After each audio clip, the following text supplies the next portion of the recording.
tal? ¿Cómo están? Bienvenidos un jueves más, en este jueves 9 de octubre de 2025, a Soria en Serio, su programa de actualidad más analizada y reposada a la que dedicamos más tiempo. Hoy hablaremos, entre otras cuestiones, de criminalidad y de datos oficiales en nuestra capital, todo a raíz de la polémica de las últimas jornadas con esa nueva pelea en la zona de Rota de Calatañazor. Aquí estará hoy con nosotros el subdelegado del Gobierno en Soria, Miguel Latorre, para hablarnos de este y otros temas de interés, como por ejemplo ese derrumbe en el puente de San Esteban de Gormaz. Charlaremos con él de todos estos asuntos, pero primero comenzamos nuestro programa de hoy con una interesante tertulia en la que hablaremos de la implantación de la tecnología en la educación y sus aportaciones, beneficios o perjuicios. Hemos salido a la calle para conocer su opinión. La tecnología forma parte del día a día tanto de pequeños como de mayores, pero los niños y jóvenes abusan de las pantallas.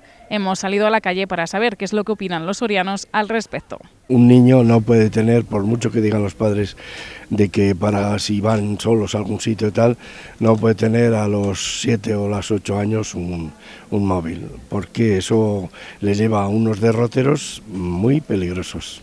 Un niño, por ejemplo, de 6-8 años esté todo el santo día con esto tampoco me parece. Vamos, todavía siguen existiendo balones y ajedrez y cosas de estas encima de una mesa.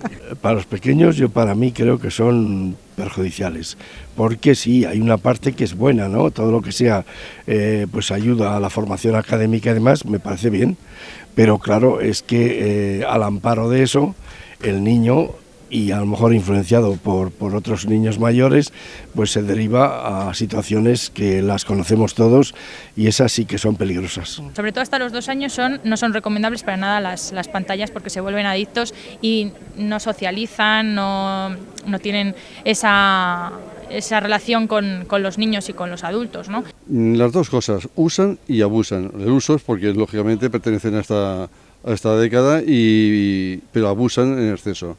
O sea, utilizan poco el salir como en nuestra época, salíamos a la calle, éramos más activos y sin embargo ahora se pasan horas y horas con una pantalla en las manos y eso no es bueno. Tiene su parte positiva porque la tecnología va avanzando y es positiva en eso, pero por otra parte la veo que el niño ha perdido la esencia de ser niño. Lo veo demasiado tiempo sentado en una silla. Al principio mal, luego sí que es verdad que es algo que ahora mismo está en la actualidad y que tenemos que utilizarlas y cuanto antes las aprendan mejor, pero en cierto modo pues poco a poco. Hay que tener mucho control. Está difícil, o sea, ahora que están los niños ya se ponen en las redes sociales y es un poco difícil quitárselas. Yo creo que estamos a tiempo en que nosotros como padres podemos evitar, controlar y creo que eso sí tenemos que poner mucha atención a nuestros hijos. Están mucho con el móvil últimamente, niños pequeños que no los tenían que llevar. Lo que no puede ser es que, por ejemplo, los padres dejen para que no haga ruido el crío, le dé la pantallita que le entretiene para que no les moleste. Es lo que yo observo muchas veces cuando voy a un restaurante o voy dando un paseo y veo que les dan la tableta para que el niño deje de actuar como niño. A veces para estudiar lo necesitan porque ahora es necesario. Así que, ¿qué voy a decir? Pero que no abusen.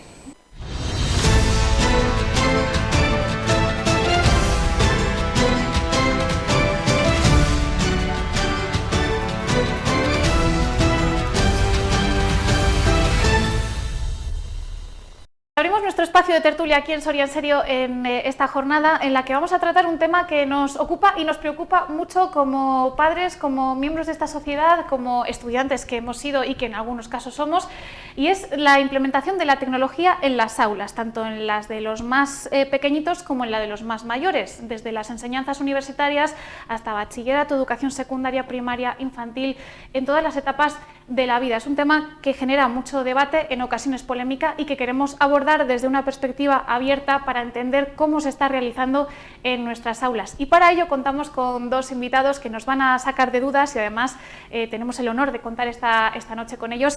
Ellos son José Alfredo de Pablo Hervás, el director provincial de Educación. Bienvenido, buenas noches. Buenas, muy bien, muchas gracias. Gracias por estar con nosotros. Gracias a vosotros. Y José Luis Ruiz Zapatero, el vicerrector del Campus Duques de Soria, también aquí en nuestra ciudad. Bienvenido, gracias por estar con nosotros. Gracias, buenas noches. Para hablar de un tema, como decíamos, tan complejo, sin duda, como es la implementación de la tecnología en las aulas. Y me gustaría, desde ambas perspectivas, desde la educación universitaria y la no universitaria, preguntaros en primer lugar cómo estáis desarrollando esta implementación. No sé quién se anima. Como tú quieras, por orden cronológico, quizá empezamos por... Vale, pues por orden cronológico, cualquiera, el inverso y el reverso me favorece por las aulas de adultos o los niños. Correcto. Bien, desde la Consejería de Educación de la Junta de Educación se ha tomado una postura intermedia. Al final, no todo en la vida es ni blanco ni negro, hay que quedarse con las bondades de las dos posiciones y no ser tan estrictos como vemos en algunas noticias de determinadas comunidades que han decidido prohibir el uso de estas tecnologías, de nuevas tecnologías en la etapa educativa o en esa fase de la vida educativa, y tampoco una promoción absoluta de las mismas, sino que en el término medio está la virtud. La Junta de Castilla y León sacó hace unos años unas guías sobre la competencia digital, sobre el uso y manejo tanto para docentes como para los propios alumnos, como para las familias, lo cual nos parece muy importante. Entonces, creo, o a título personal y como administración se cree, que no podemos poner estas puertas al campo de ir en contra de la tecnología que entendemos que ha venido para quedarse, pero sí que se tiene que hacer un uso, un aprovechamiento educativo, supervisado y sobre todo formar a los que van a usar esas tecnologías, ya no solo a los propios alumnos, sino a las familias y también a los docentes. Sí, un poco en el ámbito universitario quizás la diversidad sea mayor. Hablamos de, creo que son 94 universidades ahora en toda España, públicas y privadas. Consultando algunos datos, la Universidad de Valladolid se posiciona desde la pandemia, que yo creo que nos hizo a todos, ¿no?, mejorar mucho en la enseñanza online, que tuvimos que cerrar la universidad, recuerdo, de un viernes, como otras muchas cosas, de un viernes para el lunes. Estamos con un vicerrectorado de innovación docente y transformación digital, que ahora pues sigue en manos de una soriana, de Susana Álvarez, que continúa la estela iniciada por uno de los mejores docentes hace unos años, Alfredo Corel, ahora mismo en la Universidad de Sevilla. La Universidad de Valladolid nos preocupa. ¿Cómo lo desplegamos? Pues con este vicerrectorado, con una formación a través de instrumentos como el Virtuba, innovación y formación.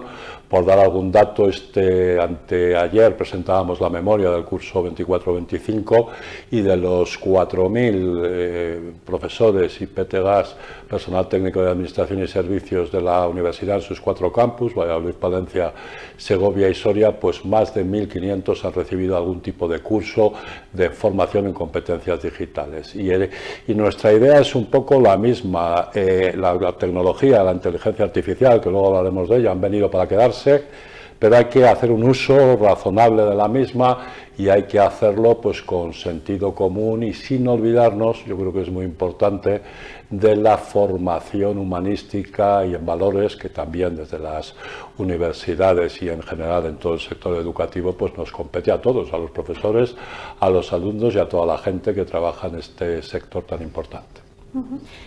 Antes de entrar en todo el tema de que también es complejo de la inteligencia artificial, me gustaría preguntaros por las pantallas que tanto se están demonizando hoy en día. Sabemos que tienen su parte positiva, su parte negativa. ¿Cómo se está abordando desde los diferentes sectores el uso de las pantallas en este caso?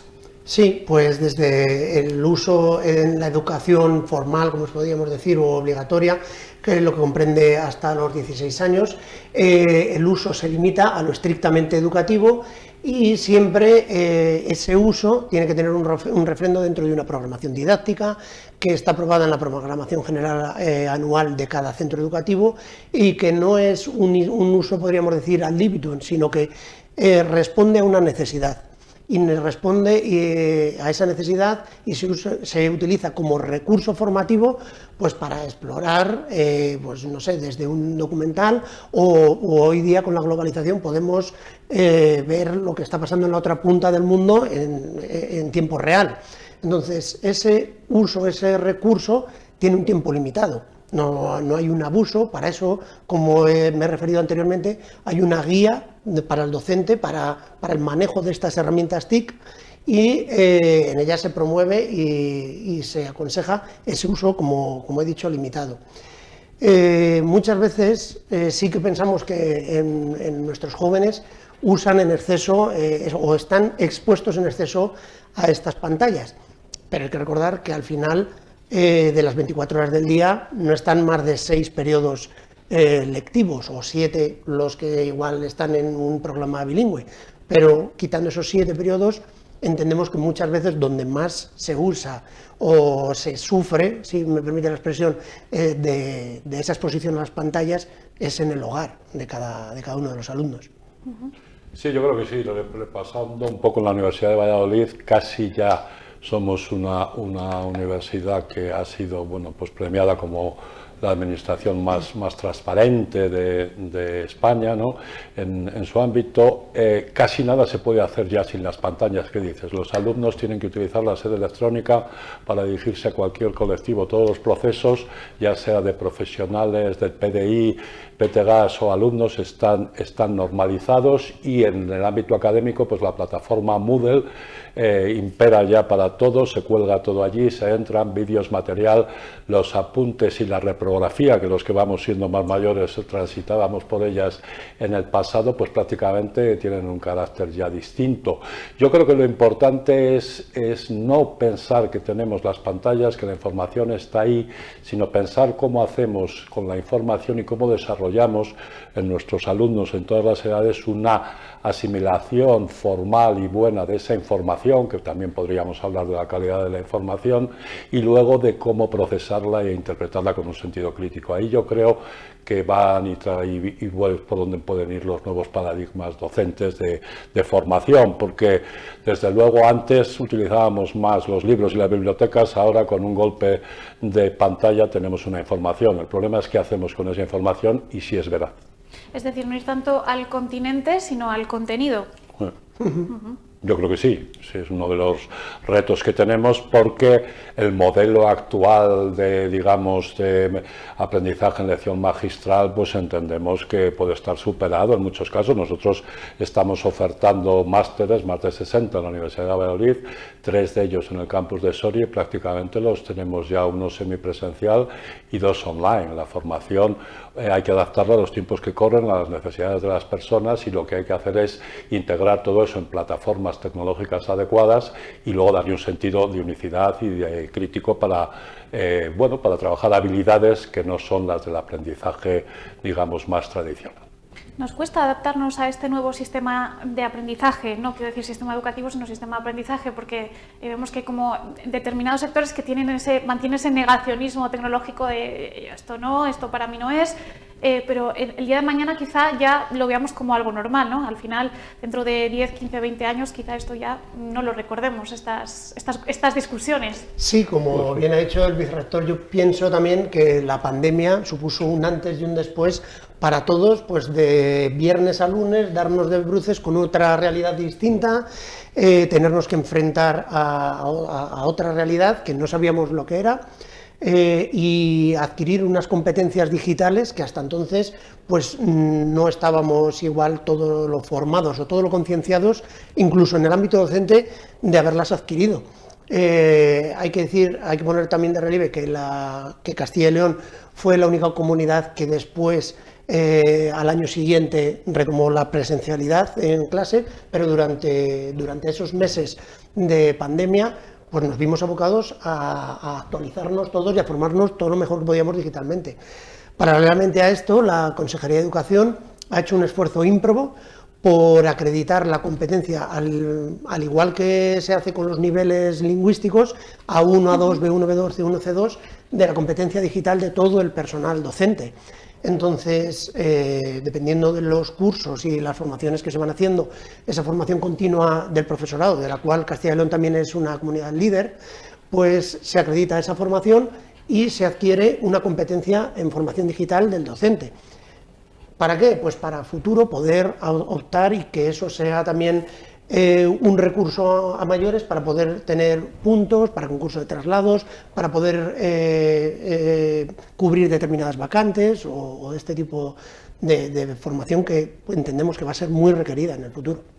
En la Universidad de Valladolid trabajamos mucho también con los proyectos de innovación docente que estamos desarrollando no solo como universidad en los 4 campus, son maneras de explicar en grupo, pues ahí también tenemos datos muy significativos porque más del 50% del profesorado, y no tenemos un profesorado con una edad muy joven, contestando a lo que decías, puesto que nuestra media de edad en la universidad es en torno a los 54 años, más de la mitad participan en estos proyectos de innovación docente, se hacen premios, se hacen, al mes que viene tenemos otro encuentro y lo desarrollamos con otras universidades públicas de Castilla y León y también con otras universidades de otras comunidades para ir yendo en la vanguardia hacia proyectos que nos mejoran las condiciones de aprendizaje, y hay auténticos proyectos que merecen mucho la pena y que yo les invitaría a los que estén, quizá no sea el momento de ser muy exhaustivos, pero que consulten todo esto. Tenemos las www.uva.es, los que estén interesados, en la propia página del vicerrectorado, Virtuval y Duva, que es el que tenemos de innovación docente. Son instrumentos donde, además, con la transparencia a la que aludía, publicamos muchísimos recursos online que los alumnos tienen y que visitan, no solo los alumnos, los docentes, sino otras personas interesadas. La opción de tener tantos recursos en remoto también a través de las diferentes plataformas, entiendo que eso también obliga a las familias a trabajar desde casa, o a los alumnos en este caso, que son más mayores, a tener ese uso responsable, como decíamos, de la información y a tener que ejercitarlo también en su casa de una manera más consciente, que quizá antes lo dejábamos todo un poco más a la clase presencial, ¿no? Ahora es un 50 por 50, ¿o cómo lo ves? Sí, en concreto la plataforma con la que trabaja la Consejería de Educación es Microsoft Office 365 y se le dotan a todos los alumnos de las aplicaciones necesarias para poder seguir, sobre todo a través de Teams, que es la aplicación más socorrida, pues la programación didáctica y pues el propio temario, ejercicios y demás que tengan que ir subiendo. ¿Con eso qué conseguimos? Pues que a ese alumnado que había veces que, fruto de una intervención quirúrgica o por el problema que sea, tenía una inasistencia continuada, pues que no pierda clase, se puede conectar de la misma manera. También se ha hecho un gran esfuerzo por dotar, como los proyectos de escuelas conectadas, dotar a todos los centros de la conexión y la conectividad por lo menos suficiente para que esa velocidad de transporte de datos sea muy ágil, dotar de pantallas de smartboard, de pantallas digitales que al final vienen a sustituir lo que era la pizarra tradicional, aunque la pizarra tradicional sigue teniendo que estar en el aula, y la clase magistral creemos que tiene que tener su cabida todavía en el aula. Lo que pasa que no podemos formar o basarnos 100% en lo tradicional o en una enseñanza analógica para preparar a alumnos para un futuro que es todo digital. Entonces, como bien decía el vicerrector, creemos que la formación va más por discernir qué información es correcta y qué información no es correcta, que en el acceso a la propia información. Es como si ponemos el caso, pues 45 o 50 años atrás, en la mayoría de los institutos o de las facultades no se utilizaba la calculadora. Y después, pues mi generación era un elemento más, y no por eso dejamos de saber multiplicar, sino pues se aligera tiempo y son herramientas que en cada generación vienen pues para quedarse y para simplificar lo que es el día a día. Pero el equilibrio es complicado, ¿no? Encontrar el equilibrio entre las herramientas, vamos a utilizarlas como un complemento y no como algo que elimine lo anterior. Ahí es donde está la capacidad del docente para pedir cuestiones que las máquinas no pueden hacer, como son relacionar, como es pensar, cómo es discernir, que yo creo que también estamos hablando hoy de esto, pero también sentarse con un buen libro entre las manos una tarde, pues yo creo que sigue siendo muy necesario y muy útil. Y tengo para mí que no sé si nuestros alumnos y alumnas lo hacen mucho, yo les invito mucho a ellos, porque tenemos bibliotecas en todos los ámbitos educativos muy buenas, y yo creo que ese equilibrio el que dices es difícil, pero que también me gustaría destacar, ese equilibrio nace en casa, yo creo, también en la educación familiar. Aquí pedimos muchas veces también desde la universidad el apoyo de los padres, porque nosotros, las instituciones públicas, podemos ayudar a la formación, pero yo, si me permiten, la educación para mí en muchos aspectos se sigue haciendo en el hogar y por parte de la familia más próxima, sin duda. ¿Se confunden a veces los términos formación y educación? Sí. Por parte sobre todo del entorno familiar. Habitualmente. Por desgracia, sí. Sí. La formación académica, la educación más bien en el entorno, como decíamos, de casa, porque no sé si os pasa que llegan los alumnos y muchas veces son los propios alumnos los que ven en su casa a sus padres con los teléfonos móviles. Queremos que nuestros hijos no los tengan, pero nosotros estamos todo el día. Correcto. Así es. Con el móvil, los rudimentos sociales. básicos se adquieren más en el ámbito familiar que en el educativo. Hay veces que tenemos que luchar contra más elementos de los que nos gustaría, por un mal uso o por una ausencia de esa educación, como decía José Luis, en el entorno más cercano del alumno. Y queremos que a veces, como padres o como familiares, que el entorno educativo nos solucione los problemas que no somos capaces de resolver en el hogar.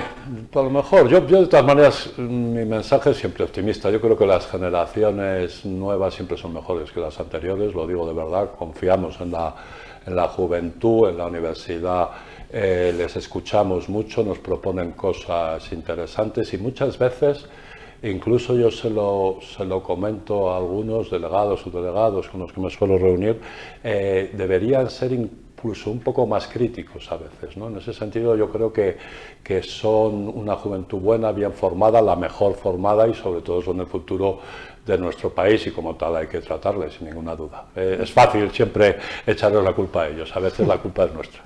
O sea, que ese pensamiento crítico del que hablábamos, ese discernimiento, sigue existiendo, ¿lo veis en los jóvenes? Sí, a veces con más o menos justificación, porque, bueno, muchas veces razonas con ellos y te dan la razón, otras veces no, pero yo creo que eso está bien. A mí me preocupa más otro tema, que es tanta información, tanta tecnología, y al final lo que estamos produciendo es una desinformación, el exceso de información.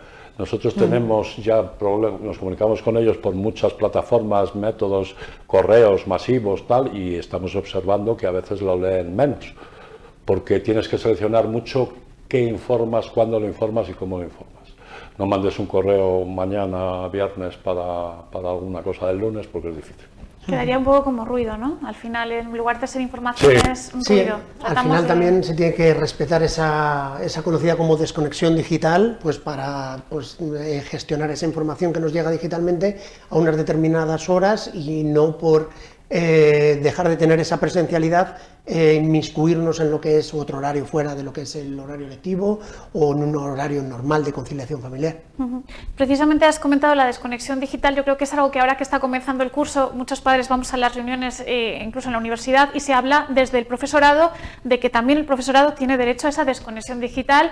Vamos a intentar no enviar correos a horas que no son las adecuadas. Algunos padres lo toman mejor, otros lo toman peor.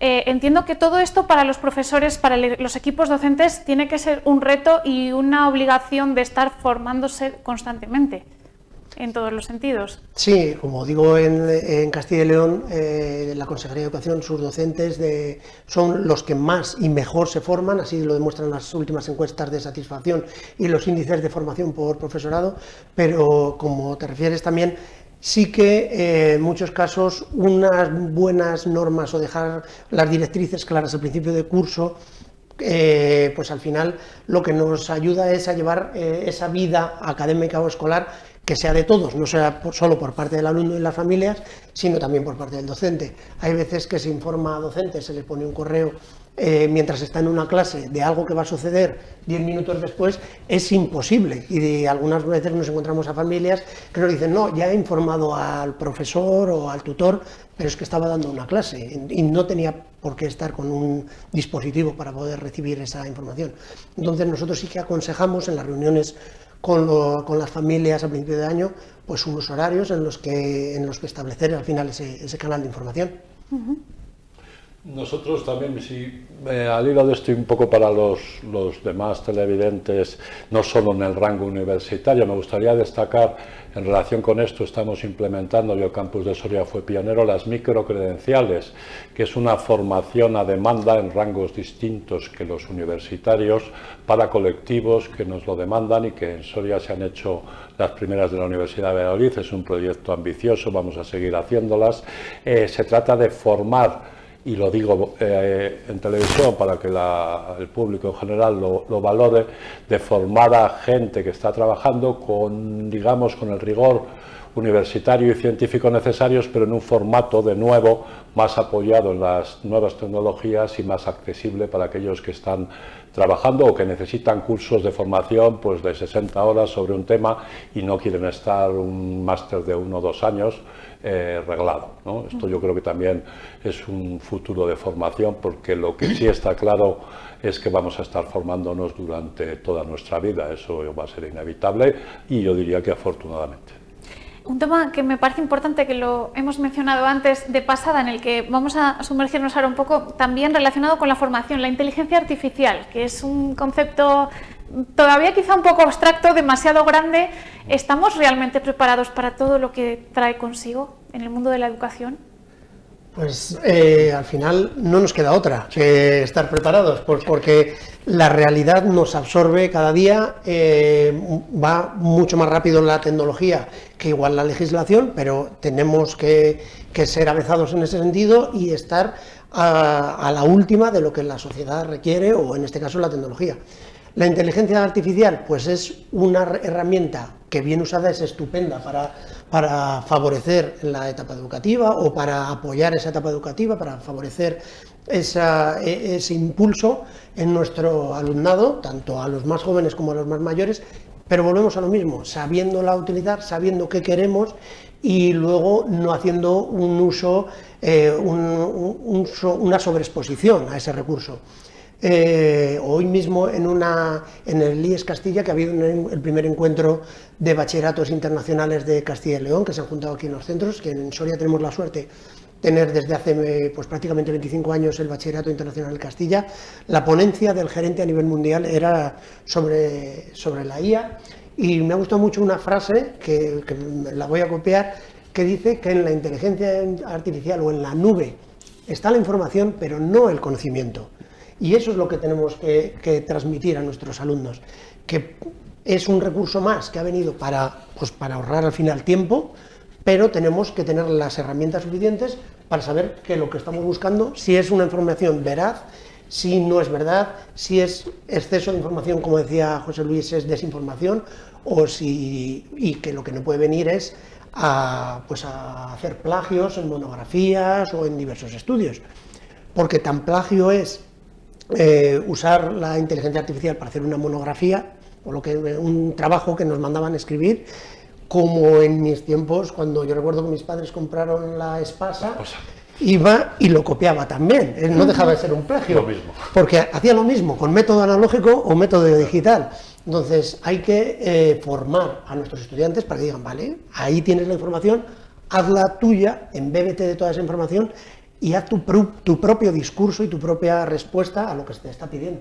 Nosotros lo estamos normalizando, como dice Alfredo, de tal manera que en julio, creo recordar, del año pasado, hicimos y constituimos un centro de inteligencia artificial en Valladolid, que además sirve para otra cuestión que nos parece importante, que es la relación estrecha con las empresas e instituciones para obtener de la inteligencia artificial, como estamos haciendo con el Ayuntamiento de Valladolid, por ejemplo, ofrecer soluciones, porque desde la universidad tenemos el talento en los 4 campus, el instituto está dirigido por David Escudero, queremos implementar alguna acción en Soria con alguna administración que podría ser ser muy interesante, y esto nos une con el mundo, porque los docentes, tanto del ámbito de primaria, infantil o universitario, estamos para servir a la sociedad que nos paga, en el caso de las instituciones públicas, y para devolverle en colaboración con las empresas cada vez más a través de la investigación, de la innovación y del desarrollo. Yo creo que no hay que verlo como un enemigo, sino como un aliado que hay que normalizar, domesticar y utilizar bien. Yo creo que y eso da o puede dar frutos en el corto plazo muy buenos. Es una herramienta que nos va a permitir ser más ágiles muchas veces y más directos. Pero entiendo que esto nos lleva a lo que decíamos, a que hay que tratar de concienciar a los alumnos para que hagan un uso responsable de estas herramientas, no precisamente para que copien, que vemos ejemplos de personas que hazme un resumen de este trabajo, hazme un resumen de este libro, ya no me lo leo, por ejemplo. Claro, sí, esa tentación entendemos que puede estar ahí siempre. Antes estaba de otras maneras. Sí, antes estaba con la espasa, como decimos. Estamos, ¿no? Nosotros, no daré nombres de programas, pero en los trabajos fin de grado, TFM, trabajos fin de máster, tenemos programas que te sacan el índice del porcentaje que el alumno o alumna han copiado o plagiado con una mera lectura. Entonces ellos lo saben, entonces ya... claro, si tú tienes un porcentaje del 80%, pues es que has hecho poco, ¿no? Entonces, lo que hay que explicarles es que eso lo vamos a hacer y que lo que tienen que hacer es no copiar directamente. Otra cosa que también está muy en boga, cuando uno tiene una idea de alguien, cítalo, por lo menos, ¿no? Porque lo de utilizar apropiándose ideas de otros, pues no es muy académico en absoluto. Vamos, hay que saber citar, y muchas veces el avance de estudios diferentes pues nos llevan a eso. Y con ámbitos un poco que estamos desarrollando, por dar algún ejemplo práctico a los espectadores, pues estamos ahora con un proyecto en el que estamos en colaboración también con la Dirección Provincial, en este caso en Tierras Altas, con un proyecto con la Mancomunidad, donde la inteligencia artificial, a través de un muestreo de datos, puede permitir monitorizar y seguir la salud tanto de nuestros niños que están en esos colegios, que es una zona pues con especial problemas demográficos, como con los más mayores, y esa es una aplicación práctica en un proyecto que viene con unos fondos europeos que permiten también utilizar bien, como decíamos antes, este tipo de recursos. Yo espero mucho de este tipo de proyectos en ciencias de la salud, y debiéramos en provincias como Soria pues dedicarles más atención, puesto que muchas veces la diversidad y distancias de la provincia y la poca población pueden permitir usos moderados también de la inteligencia artificial para no suplantar a los hombres por las máquinas, pero sí para utilizar y hacer seguimientos que mejoren la vida de la población. ¿Creéis que en el futuro, bueno, en el futuro no tan próximo, habrá que cambiar o modificar o ampliar el currículo educativo para añadir este tipo de materias que nos ayuden a discernir la información veraz de la que no lo es? Sí. Que muchas veces tenemos culpa de los medios de comunicación o las redes sociales, hay que hacer autocrítica de todo. Sí, sin duda que paulatinamente en los cambios y las novedades que se vayan adquiriendo en el currículum, pues todo este campo no puede quedar en la espalda de la formación de nuestro alumnado. Por lo tanto, es todo un camino conjunto. Entiendo que esto es ir dándonos la mano unos a otros. Así no hay otra manera de avanzar, yo eso lo tengo muy claro. Haciendo el camino solo, normalmente uno llega no muy lejos. Y habéis dicho, creo que ha sido tú, José Luis, antes, una cosa muy interesante, que es que la tecnología nos puede acercar también al mundo que nos rodea, y entiendo que de cara también a la universidad, pero bueno, no tan ligado a la universidad solamente, sino a bachillerato, a la ESO, al mundo laboral, que eso es importante, que en ocasiones se ha dicho que, bueno, pues que si el sistema educativo está alejado del mundo laboral, que hay que unirlos más. Esto nos puede unir aún más todavía.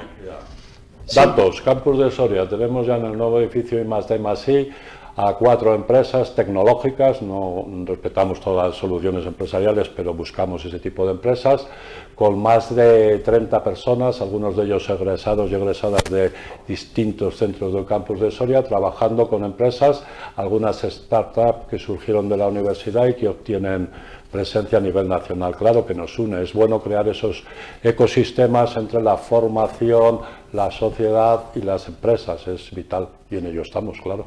Sí, desde el ámbito de la Junta de Castilla y León, de la Consejería de Educación, ya existían ciclos de FP pues de informática y redes, de diseño de aplicaciones multiplataforma y demás, pero este año entre los nuevos que se van a implantar o que ya se han implantado y que ya se están cursando en el nuevo edificio del Pico Frentes, aparte de climatización y calefacción industrial, tenemos automatización y robótica industrial.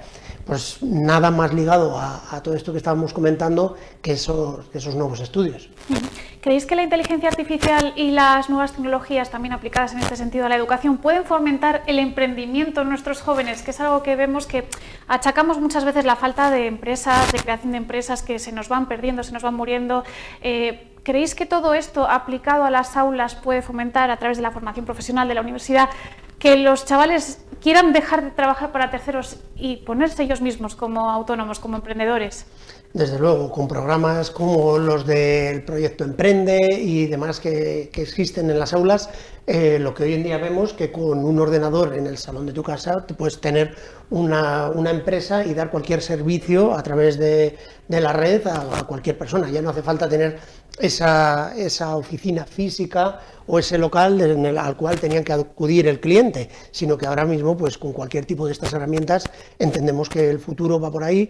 Por eso se hacen proyectos de emprendimiento, hay planes de emprendimiento, se fomenta en los últimos decretos educativos ese emprendimiento, porque entendemos que también se ha aligerado ya no solo la carga burocrática, sino los requerimientos sociales que había para prestar ese tipo de servicios.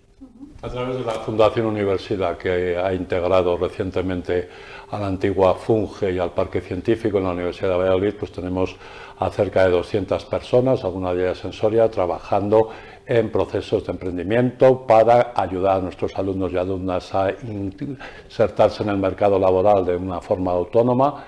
Y yo creo que vamos dando los frutos, siempre se puede mejorar, pero yo cada vez veo más que la gente quiere volver a ordenar, como decía el director provincial, a ordenar su vida en el ámbito de su localidad, pudiendo trabajar con un teletrabajo, un trabajo online que le permita luego pues residir en un sitio más amable para la vida, menos poblado, y en esto tenemos en Castilla y León, sabemos mucho de esto y tenemos que facilitar todas estas cuestiones y necesitamos también del impulso de las instituciones, de otras instituciones y también de las empresas, que yo creo que cada vez más se van concienciando en que acercarse a la universidad para ver la formación les va a mejorar la materia, la mano de obra que van a tener que utilizar en el futuro. Es bueno que haya esas conexiones y lo que queremos en el edificio Más de Masí es poner una gotita de arena en este mundo para poder hacer esa conexión que aludía a empresa,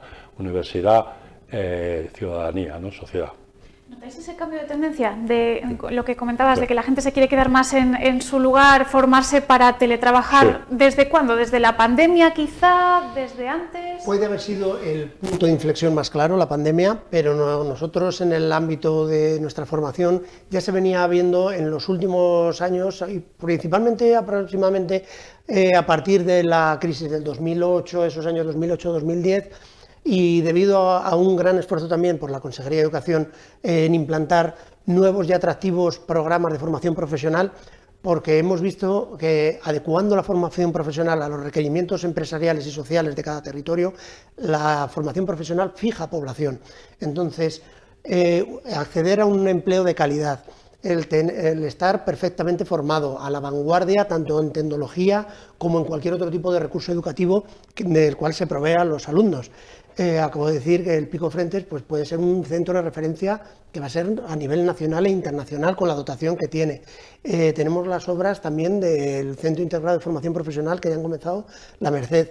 Entonces sí que vemos, especialmente en esos casos, que la gente que cursa FP accede a unas condiciones de vida altamente atractivas para ellos, pues porque al final fija población residen aquí y en los datos que manejamos solamente el 5% de los egresados en FP están en búsqueda activa de empleo, por lo cual ese otro 95% o ha decidido seguir formándose o ha encontrado un empleo que suele ser ligado a esas prácticas profesionales que se realizan junto con todo el tejido empresarial soriano y al final pues ese día a día, esa gotita, pues hace un océano que al final se termina por quedar la gente. importante vincular, como decías, la formación profesional que se oferte a las necesidades luego del territorio y de las empresas y de las peculiaridades, que además vemos que Soria es una provincia muy particular. Sí, sí. Yo creo, me gustaría destacar la mejora en las últimas décadas, ¿no? Mejora fundamental para la sociedad de la formación profesional, que ha pasado a ser en España, bueno, de una calidad yo creo que notable, y coincido ahí en eso porque además esto, en coordinación con las enseñanzas universitarias, nos permite dimensionar mejor el ámbito dentro de que abogamos por una educación universitaria para todos aquellos sin trabas socioeconómicas y primando el mérito y la capacidad, pero muchas veces la mejora de la formación profesional hemos detectado que permite también a algunos de sus alumnos después pasar a la universidad y completar escalonadamente una formación que quizá el gap que tienen ahora, la brecha entre la enseñanza secundaria y la universidad es primero importante. Yo creo que ahí os felicitamos y yo creo que se está haciendo muy bien, particularmente en Castilla y León. Por volver al tema inicial y ir planteando unas conclusiones para cerrar la tertulia, por lo tanto, volvemos a la tecnología implementada en las aulas. Tecnología positiva, tecnología negativa, término medio aristotélico, como decíamos al inicio, ¿con positiva, qué nos quedamos? Yo creo que positiva, sí. ¿No? La tecnología está aquí, hay que incorporarla como otras veces a lo largo de la historia se han incorporado nuevos avances, tenemos que manejarlo bien y tenemos que desde el ámbito de la educación, cualquiera que sea la edad de las personas a las que ayudamos a formarse, incluir esa formación humanística que yo quisiera abogar siempre, recuperarla, formación en valores, trabajo en equipo, inclusividad, solidaridad, que son lo que nos van a marcar al final las nuevas generaciones que van a llevar al país mucho más adelante de lo que lo hemos hecho nosotros, no me cabe ninguna duda. Quiero un pensamiento más global, ¿no? Que a lo mejor hace 40, 50 años teníamos más a lo concreto y ahora tiene que ser más global que abarque todos los aspectos de nuestra vida. Sí, entendemos que cualquier cambio de este calado pues impresiona o somos un poco escépticos o puede llegar a dar miedo, pero no sé, antes a la gente se le operaba en vivo, luego el cloroformo y ahora nadie se operaría sin una anestesia, ¿no? Y al final es otra forma de tecnología que vino para quedarse, pues esto es lo mismo. Lo único que tenemos que hacer es saber cómo utilizar y formar a esos usuarios del futuro, que al final vamos a estar en sus manos. O sea, incluso teniendo esa visión egoísta, nuestro futuro va a estar en manos de los que estamos formando. Por eso tenemos que poner un especial ahínco en formarles de la mejor manera posible. Me gusta además algo que has dicho antes, que es que no podemos basar una formación en el futuro tecnológica en una educación analógica exclusivamente. Desde luego. Es decir, se utiliza como herramienta, conclusión. Sí, es un medio, nunca el fin, me gusta decir también en educación. Y es un muy buen medio si lo usamos bien. Yo creo que ese es nuestro resumen. Hay que aprender a utilizarlo bien. Claro, ¿no? Como tantas otras cosas, sí. Y como decíamos, no dejarlo solo en manos de los docentes, sino también actuar en el entorno y en el hogar. Como todo en la educación, al final la comunidad educativa no solo son el docente y el alumno, sino está todo ese amplio espectro de la sociedad que rodea al final, porque la comunidad educativa somos todo y todos. Bueno, pues nos quedamos con ese mensaje positivo que siempre nos anima, sobre todo a la hora de pensar en el futuro y en nuestros chicos y chicas del mañana. Muchísimas gracias a los dos por estar con nosotros esta noche en un debate tan interesante. Muchas gracias a vosotros. Gracias. A todos ustedes, seguimos con más temas aquí en Soria en Serio, así que no se vayan.